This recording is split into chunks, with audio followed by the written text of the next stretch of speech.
All right, good morning, everybody, and happy Friday.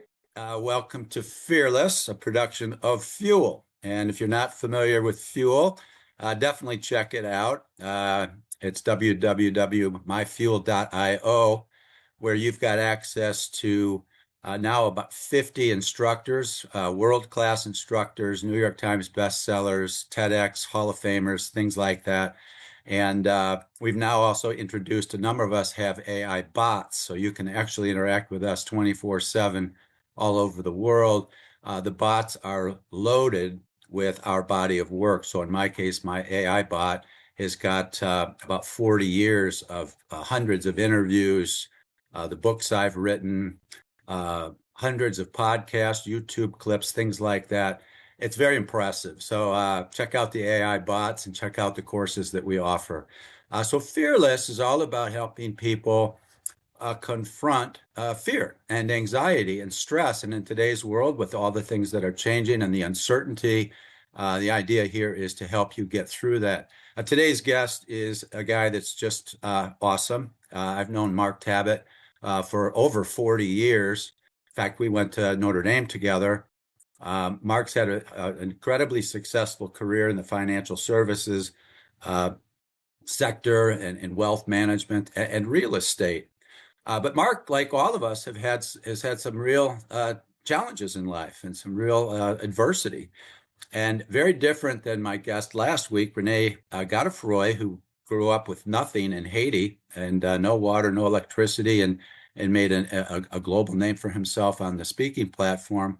Mark came from a different background, but he's going to reveal some of the things that prepared him for a devastating situation just over a year ago. So with that, let me welcome Mark Tabit. Mark, it's great to have you here and good to see you again, buddy. John, as always, great seeing you, and thank you. Thank you for inviting me on. I'm a big fan of yours. All right. Well, good. And so, Mark, I want to give you a center stage today and just to hear your words of wisdom. I know there are a couple of takeaways. Let's just get right to that that I want the audience to take with them and remember and use to help guide them. And one takeaway is, you make the comment, it's all about people and surrounding yourself with good people. And so we're going to talk a little bit about that. And you also said you had a little phrase, and we'll talk about this one too, dig a hole. So what in the world does dig a hole mean? We'll get to that as well. But let's go right to a little over a year ago, January of 2025. And I'll give the audience just a hint here. Mark had a beautiful home in the Palisades, Pacific Palisades. If you know anything about what happened a little of January of 2025 in the Palisades, the place literally went up in flames. So, Mark, just give us an idea of what that was like, if you will. Well, I mean, as you can imagine, first of all, Pacific Palisades is one of the most beautiful towns in the world. And we were fortunate enough to live there 30 years. And my wife and my 4 children, 2 grandchildren, gathered there on very special days, from Easter to Thanksgiving, and memories that we'll always have. But it was our gathering spot. It was our home. And as you know, the fire broke out. Winds were high. And at the same time, we were in the center of town, our home. So we could walk to the village, things like that. So we had a really great location. And we have a pool filled with water. We had a fire hydrant at the end of our driveway. And the fire station was 2 blocks away. And a big friggin' reservoir on top of the mountain. So we felt like we're in good shape. We'll evacuate. We went to our son's house, and we proceeded to watch David Muir show our house and our street burned to the ground in ashes. And the next day, the 2 of my sons and I hiked up the mountain to Pacific Palisades. walk through the town. Um, and there were thousands of homes down. At the same time, there were a few homes standing. The downtown area was standing. Um, I took photos, friends' homes that were standing. Hey, I'm up here, and uh, it looks horrible, but your house has made it. We got to our house, and when we got there, everything had collapsed into the basement, and there were a few flickering flames, if you will, like candles. Um, and I was somewhat just just in a daze because I was just looking at everything and start thinking about the memories, start thinking about all those times, whether it was Christmas or Easter, beer pong, or you know football arguments, who's better, who's not, all those things that happen. And it was all under that roof. And uh, house in back of us exploded. It was still standing, and it exploded. And my son said, "Dad, we got to get out of here." And by the way, I mean, my sons are 35 and 40, so yeah, they're adult men. And but anyway, we left. We started walking back. It was a 2 mile, probably 2 miles. Anyway, there were no fire trucks around. There was nothing around. It was somewhat eerie, and there were hundreds of fire trucks on the beach. And most people talk about January 7th. I talk about January 8th because the church was standing, the bank was standing, everything was standing in this area. Chase Bank is right in the center of town, and we get back. We're watching the news, and um, they're doing a television shoot in front of the bank, and the bank's burning. And it was a lack of leadership. But the top leader, our governor and our mayor, were doing a photo shoot, a live shoot. And you would think, well, can't somebody call a fire truck down there and get them up? But it was where systems went unchecked. And it's where that was a bad day of leadership in terms of elected leaders. And I'm not trying to make a political statement, but what we also got out of this were local leaders, people that stepped up. Um, some businessmen stepped up. Community council type people stepped up. Reporters, a person that owns a newspaper, stepped up. A guy that writes articles stepped up. It's amazing how all these folks came together. In the same way with people that came together to also help us, help, we all need help.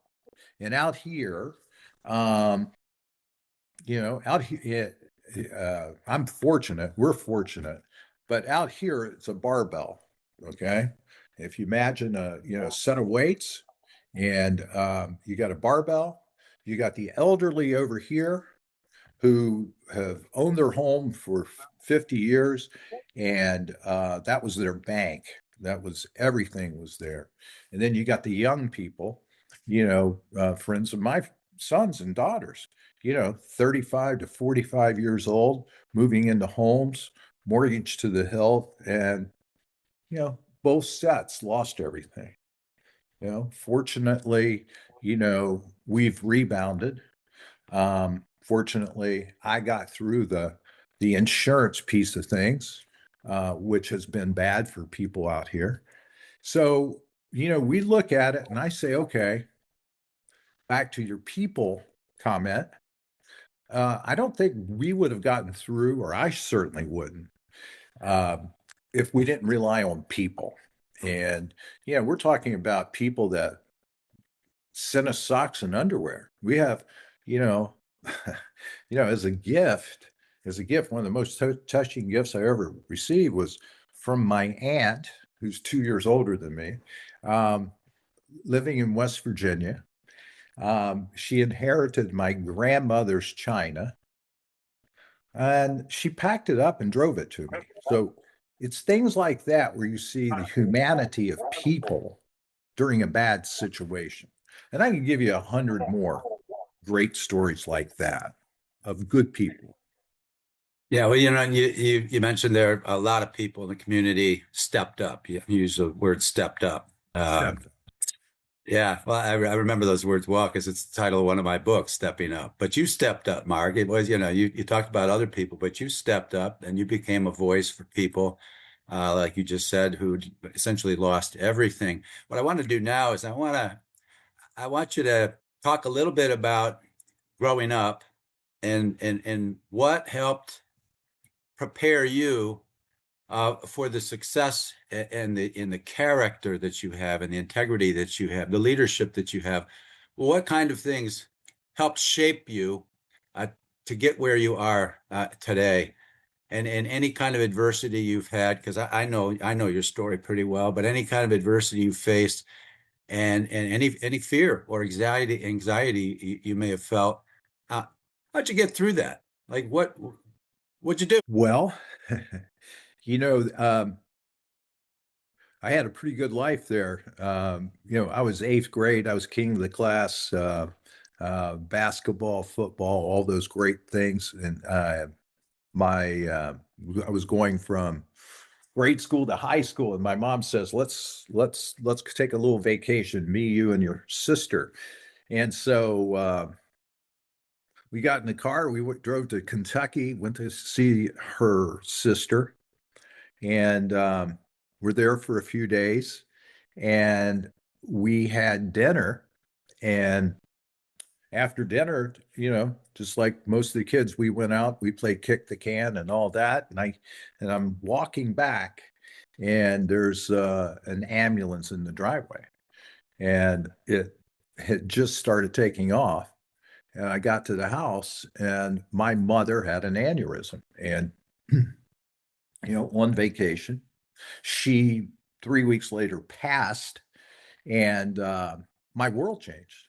Um, I was raised by five great people: my grandmother, my aunt, two uncles, and of course my father. And but it was a situation where, um, yeah, that was a major adversity, and I'll get to dig a hole in a second. But um, I look back, and because of your asking me to do this, I haven't shared this with maybe my kids, but on Sundays we went to church, being raised by basically three men. We went to church. We would come back, have a nice family dinner with my aunt and grandmother and sister, and 2 o'clock afternoon, we spent our Sunday afternoons going through lists of real estate. And we were in the car together. And it's kind of amazing now that, you got me thinking about this. My two uncles owned a furniture store. One was a natural salesman, and one was a pretty sticky CPA accountant. Okay. He didn't budge on numbers. Okay. And then I had my father, who was a local leader in town, but also a lawyer and put together contracts. So I was getting a master class, not knowing I was getting a master class weekly at the dinner table. And every now and then on Wednesday afternoon, well, almost every Wednesday, my uncle would come to my high school and check me out because I had a doctor's appointment. But that was also the day that they did the delinquent land sale. So I got an education in real estate. Um, and we would be driving down the road. My uncle, that was an accountant, said, "Well, what do you think about this deal?" And I would say, "That sounds good to me." And he goes, "Well, it's the worst deal ever. Did you run the numbers?" So, at age 14, 15, I had cap rates and square footage calculations and what happens if the cost of construction goes up by 10%? Lo and behold, when I got to college, I had a pretty good basis of these three men, my father negotiating, my father being a referee between my two uncles. Uh, but the one uncle, Bob, um, he taught me not to be afraid. And he would knock on the door of the person, don't disturb my uncle would disturb the person, said, "Hey, I'm interested in your property." And he would just begin a conversation and they would like him. And sure enough, they would come to some agreement. My Uncle Bill would never like the agreement. He was like, it was he was the number guy. Well, my dad put it together. And, my dad would say, "Hey, the best deal is when no one's happy, Bill." Yeah. So it was just an education. It was an education that didn't teach, uh, but it's in the book somewhere. Yeah. Well, you reference your two uncles, and I know one of them's we're going to talk about digging a hole, but the other one, Uncle Bob. I mean, from the day I met you over 40 years ago, I just thought you are a natural salesman. I mean, you know how to put deals together like nobody I've ever met, and so it's kind of interesting to hear how you how your maybe your uncles and your father cultivated that in you. It's in you. I mean, we all have a natural gifts, and but it really takes somebody to help a person become more aware of it and practice it. Yeah. And so clearly, you've become aware of it. It's been cultivated well, and you've used it now to do all kinds of deals over the years. Thank Um, you. yeah. So now, what's this dig a hole thing all about? I want to. Uh, my dad had sayings for a lot of things, and he was probably the most simple person I know, but at the same time was again a leader, a person that put things together, negotiate, and my uncle would have problems with with uh, sometimes getting over something, and I would have issues, say, called in high school, minor issues, but whatever. My dad would just say, "Dig a hole." Now, most people don't know what the hell that means, but my dad would say, "Okay, look, I'm really tired of hearing about this. Um, you have a choice to sit here and wallow in your despair, or you can move on. And I'm going to suggest you move on. So what we're going to do, we're going to go in the backyard. You're going to write down your problem. You know, she said something mean to me and I can't get over it. I lost $5 in a deal. Whatever the thing is. Okay. We're going to dig a hole. You're going to put that little piece of paper, what the problem is. We're going to cover it up. We're going to have a funeral. Okay. We're going to say goodbye to that. And as life has progressed, you know, I've dug more holes. I, I mean, I'm digging holes every day, and I'll drive down. Yeah, I'm driving down one of these freeways in LA, and something's bothering me, and it'll pop in my brain. You know what? Dig a yeah, hole, bury it, get it out of your brain, because there's so much good stuff out there and good people out there, and um, one of the things, Murph, you brought up early was, surrounding yourself with people.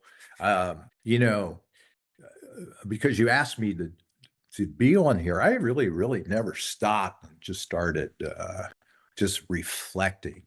You helped me here reflect. Oh my God. You know, I look back, I went to Holy Cross College and which was at Notre Dame. I went there for a year and transferred in. But I had some of the most amazing men step up and help me. They were priests and brothers of Holy Cross. They happened to be my professors, you know, uh, chemistry, biology.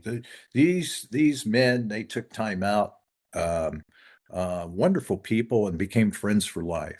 You know, another mentor in my life, and I with business. It's funny. I started dating Jill when I was a senior in college, and I met her dad. Most father-in-laws and son-in-laws, there's that first. Well, I mean, he was a businessman. He was loved sports, and you know, uh, we started a conversation. I don't know how we started, and I love stocks, and we had this.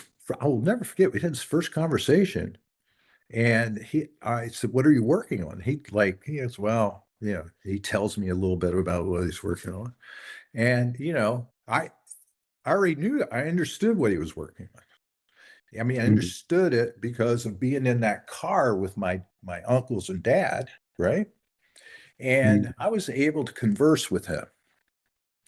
And in a weird way, back to university, you know, I spent 3 great years with him. I talked to him more than I talked to Jill. I mean, we were friends. He used to invite me to his Friday meeting with businessmen, and he exposed me to these different businessmen. And every Friday, and one Friday we're at waiting for him to show up for lunch, and the receptionist or the person at the restaurant says, um, "Mr. Tabit, you have a phone call," and it was my wife, Jill, who was at the hospital and said, "I'm here. Dad died."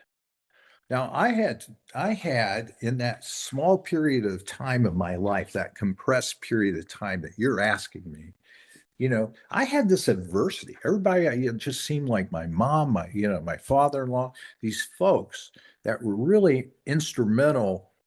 Um, so when the fire came, John, you know, I've already been punched.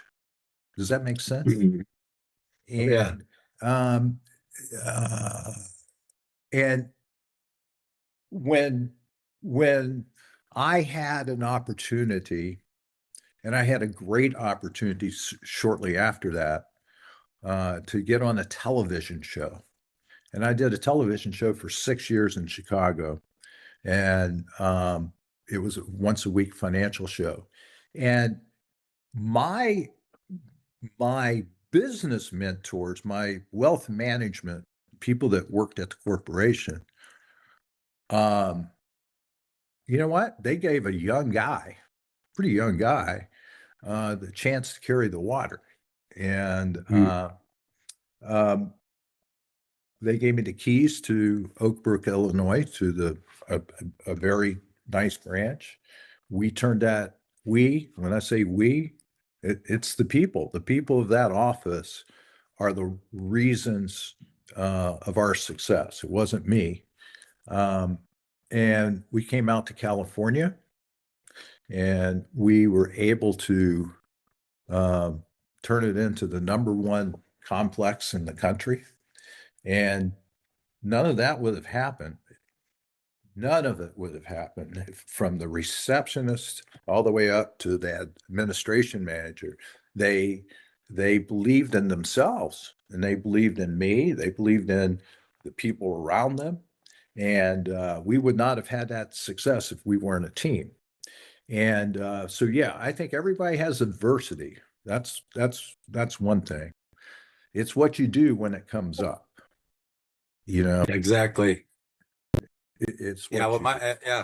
yeah, and one of the words, Mark, that comes to my mind as you tell your story is the word cultivation, cultivators. You had people cultivating you and bringing out the best in you. I think of it almost like, you're cultivating a garden. You're nurturing, you're bringing out the best. Your uncles, your father-in-law. So a question I'd ask our listeners is, uh, number one, who's cultivating you? And do they really have your best interests in mind? Do they see the potential in you that you might not even see yourself? Because a lot of people don't have those cultivators, and so they're not exactly getting the greatest advice in life. So I always say, if you want to be brilliant, surround yourself with brilliant people, which is why I'm such a fan of Fuel. You got some really bright people there. But the second question is, who are you cultivating? And that's probably an even more important question. So all of us, you cultivate your children, hopefully in the most positive way. Uh, you cultivate your employees. Mark, you talked about how important it was to work as a team, and it was a team effort, and the people did it. Um, well, they did it with your cultivation as well. I just have to say that you're very humble and everything, but you cultivated a very high performing team, and that's essential. So I think one of the most important takeaways today is just that. Who's cultivating you, and who are you cultivating? How are you making the world, a better place? And adversity helps us grow wiser, right? And It prepare does. for that. And I think the other critical takeaway is to dig a hole to our audience. You got problems, you got stresses, you got worries, dig a hole, bury it and move on. There's nothing you can do about it except bury it and move forward. That's a huge theme. Um, and you've obviously done that very well, Mark. So I want to thank you again for being such a great guest and congratulate you on an incredible career. And give my best to Jill and the grown children now. Like I say, Mark and I go back a long way. But even the fact that you said, you graduated from Notre Dame, but you started at Holy Cross, and I know that was a bump in the road for you too, That was a bump in the because road too. you Yeah, know, you yeah. but you know what? We pivot and we Yeah. adjust. You get hit, you get up, you dust yourself off, dig a hole, and move forward. Uh, I don't know how much time we have now, but you just brought up something else, okay? And my kids, um, uh, I'm surprised. I've done so many changes in my life. I've changed careers. I've changed towns. We've done a lot of that. Then I was like, as I was thinking about your show here, I was thinking about my daughter. I mean, she had her CPA with Price Waterhouse, and she becomes a OBGYN. I have a son that was in Chicago that had one of the greatest corporate jobs and decides he's coming out here, picking up and coming back out to LA, and he's in restaurants. I have a son that had a banking corporate brokerage job, very comfortable, going to, and now he's a Bitcoin treasury advisor. Okay. And lastly, I have another son that had a great business and still has a great business. Um, and he said to me, it can be greater and it can be better for my clients. So he uproots that. And so I started thinking, I don't know if it's osmosis that they're making those changes, but um, yeah, the only thing constant is change. So yeah, that's right. That's right. Yeah, well, you're a change master, and I got to get you on my change mastery show. That's another podcast I offer. Um, yeah, and we are basically out of time now, Mark. But again, I got to say thank you to you so much, not just for our friendship, but for joining us on the show and being so open and humble. and wise, so giving people something to really, really think about and use to move forward in life with less fear, if you will, fear less. Uh, I've got a show coming up on Monday called Mindset Matters through Fuel. So those of you who are interested in a little bit more on that, I know Mark could comment on this as well, because it's basically when the what and the why are very clear to you, the how will show up. And a lot of people never get on the road until they think they have to figure out how they're going to do whatever they're going to do. And I started my practice 38 years ago. The what was very important to me, what I wanted to do. The why was very important to me to help as many people in the world as possible. And the how continues to change essentially every day. How am I going to do that? But that takes fearlessness and confidence. And Mark, you've dusted yourself off so many times because you knew what you wanted for the most part. Sometimes that changes. You knew why it was important to you and to the world. It's not just about the selfish ego thing, but how can I help? And then the how, just the opportunities, the people, it shows up. And so anybody who's hesitating to make a change, to do something that they really want to do or dream about, let go of the how and it'll come. Just get on the road and pivot as you go.